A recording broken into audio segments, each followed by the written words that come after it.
बिस्मिल्लाहिर्रहमानिर्रहीम। Grade 5 subject social studies, unit 2 ocean and seas, lecture 2. Students, in lecture 1 we have discussed on page number 1 how the tides generated, how the tide moves, high the function of moon and sun, their gravitational attraction, right?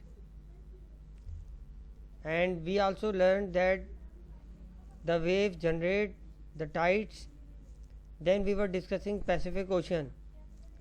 In the last, deep near Mariana Islands east, ये सबसे बड़ा ocean है। 5 ocean discuss करेंगे हम इसमें, जिसमें हमें जो डिटेल दी है, सबसे पहले ओशियन पैसिफिक ओशियन की, फिलिपाइन से मिलता है ईस्ट में। The Pacific has many small island.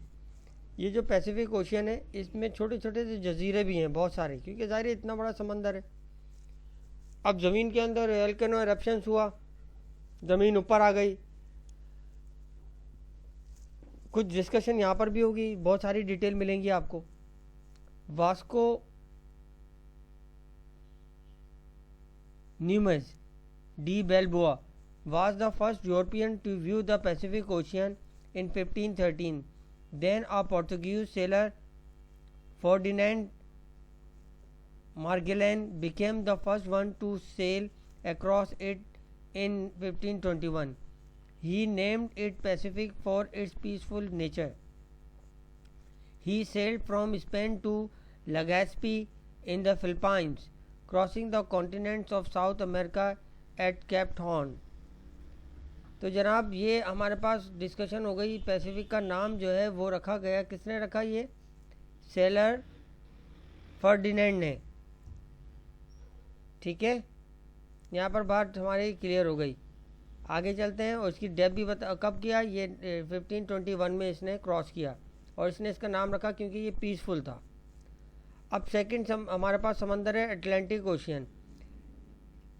ठीक है, the Atlantic ocean has a silhouette of the letter S.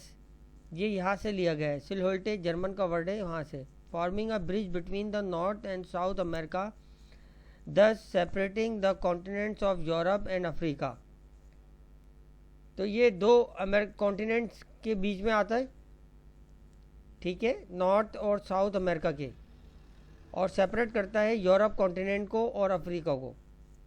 The Atlantic is the second largest in the world as it contains water from some of the supreme rivers like the Amazon, Congo and Niger, thus taking up more than 1/5 of water. ठीक है जी, ये discussion हो गई। यहाँ पर बड़े बड़े समंदर गिर गए इधर आके हैं, बड़े बड़े समंदर, अमेज़न, कॉन्गो, नाइजर, ये तो दुनिया के बड़े बड़े समंदरों में से जो यहाँ पर आके गिर गए। The Atlantic is 3,900 meter deep and 106 million square kilometer, 41 million square miles wide with few precious islands. The islands in the Atlantic are Bahamas, Cuba and West Indies. The Atlantic Ocean has giant mountain ranges and plateaus under its depth. इन्होंने यहाँ पर देखिए कितनी गहरी बात की है कि यानी अंग्रेज़ों ने यहाँ तक भी चले गए अंदर से ना अटलांटिक ओशन में, कि कहाँ तक उसके माउंटेन अंदर, प्लेट्यू भी है, यानी जगहें भी हैं, बिल्कुल सीधा सीधा है, फिर ऊंची जगह आ गई, फिर पहाड़ आ गए। और यहाँ पर इन्होंने ये भी डिस्कस किया कि यहाँ पर जजीरे भी हैं जिनके नाम भी बताए उन्होंने। अटलांटिक और बहामास हैं, कूबा है और वेस्ट इंडीज़ हैं, उनके जजीरे भी मौजूद हैं। The name Atlantic come from the Atlas mountain in its depth और from the lost continent of Atlantis. ये जो वर्ड है अटलांटिक जो आया है वो अटलस से आया है, अटलस माउंटेन से, और उसकी जो डेप्थ है और उसकी जो गहराई है, and from the lost continent, एक कॉन्टिनेंट जो खो गया था वो था अटलांटिस, पूरा कॉन्टिनेंट खो गया था। In 355 BC Plato, a Greek philosopher, wrote about the civilisation of Atlantis, known to be a powerful and wealthy island continent. It is believed that strong earthquake and flood caused its disappearance. ये एक history बताई है उन्होंने,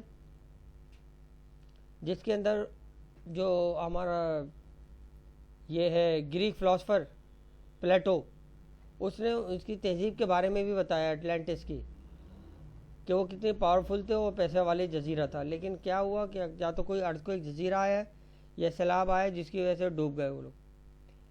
इन 1492 Christopher Columbus cross the Atlantic ocean to find a new route to India but reach a new land. Later another explorer Amerigo Vespucci discovered this new continent and named it America. Christopher Columbus से मुंतखब किया जाता है इसको कि जो है उसने एक्सप्लोर किया, क्योंकि ये एक्सप्लोरर थे, इनको शौक़ था, बड़े बड़े सर्वेंट और बड़े बड़े खाने ये जहाज़ों में लेके जाते थे और वहाँ पर नक्शे बनाते थे। तो वो कह रहे हैं यहाँ पर कि जो उसने अटलांटिक ओशन को क्रॉस किया ताकि एक नया रूट निकाल सके इंडिया में, लेकिन वो कहीं और नई ज़मीन पर पहुँच गया। लेटर बाद में एक और एक्सप्लोरर था जिसका नाम था अमेरिगो वेस्पोसी, जिसने डिस्कवर किया एक नया जजीरा और नेम रखा उसका अमेरिका। ईयर्स लेटर, कई सालों के बाद, it was Vasco da Gama who sailed from Portugal across the Atlantic Ocean crossing the Cape of Good Hope and came to the Indian subcontinent in 1498। फिर एक और मल्लाह था जिसने बहरी सफ़र किया, पुर्तगाल से उसका ताल्लुक़ था, जिसका नाम था वास्को डी गामा, जो आप पढ़ते भी रहते होंगे। ये अटलांटिक ओशन को क्रॉस करके गया और the Cape of Good hope यहाँ से गुजरता हुआ इंडिया पहुँच गया सब कॉन्टिनेंट में 1498 में। The Indian ocean is the warmest and the third largest body of water. Indian ocean जो है ये सब गर्म है और तीसरा सबसे बड़ा पानी का हिस्सा है। It lies between Africa and Australia, Australia और अफ्रीका के बीच में है ये, ठीक है। It is 74 million square kilometre, 28 million square miles wide with an average depth of 3,890 metre, which is less than the Pacific but greater than the Atlantic। ये पैसिफिक से तो कम है लेकिन अटलांटिक से ज़्यादा है इसका हजम और इसका गहराई। इट कवर 20% और ये कवर करता है 20%। क्या 20%? 20% of water of the world ocean, दुनिया के ओशन के 20% ये कवर करता है। कौन? Indian ocean. There are many great rivers that flow into the Indian Ocean, such as the Indus, Indus, Gangas, Brahmaputra, Shuttle, Arab, Tigers, Euphrates and Mekong। ठीक है, बहुत सारे दरियाओं के नाम बताए जो कि गिरते हैं इंडियन ओशन में। ये देखिए यहाँ पर, ये रहा इंडियन ओशन, और फिर ये देखें ये तमाम सबके ज़रिए आके इधर ही गिर रहे हैं ये, ठीक है। ये इंडिया आ गया, यहाँ पर गिर रहा है ये अफ्रीका, बड़े बड़े दरिया आके गिर रहे हैं, चाइना का भी आके गिर रहे हैं, ठीक है भैया। The name Indian come from the Indian subcontinent. It was first explored by Arab voyager Ibn Battuta who travel to Spain in the west and later east to island of Indonesia. ये word जो है Ibn Battuta से आया है, जिसने जो अरब से उसका ताल्लुक़ था और ये अरब का सैयाह था, और ये साहब जो है घूम के आए यहाँ से, तो उन्होंने इसका नाम रखा। The Indian Ocean has many important ports harbours such as Colombo Sri Lanka, Jakarta Indonesia, Melbourne Australia, Mumbai India and Richards Bay South Africa, ठीक है। ये बड़े बड़े पोर्ट हैं यहाँ पर साहिल के। कराची में भी है, कराची का भी पोर्ट है, ये रहा यहाँ पर, ये रहा पाकिस्तान। लेकिन क्योंकि ये अरबियन ओशन में आ जाता है, अभी वो भी डिस्कस करेंगे, शायद इसके बारे में बताएं वो। ये दो डिस्कशन हो गई हमारी, पैसिफिक ओशन, अटलांटिक ओशन और इंडियन ओशन के बारे में। लेकिन इंडियन ओशन बड़े समंदरों में नहीं है। अब आ जाते हैं the Arctic Ocean lies at the North Pole and the Arctic circle.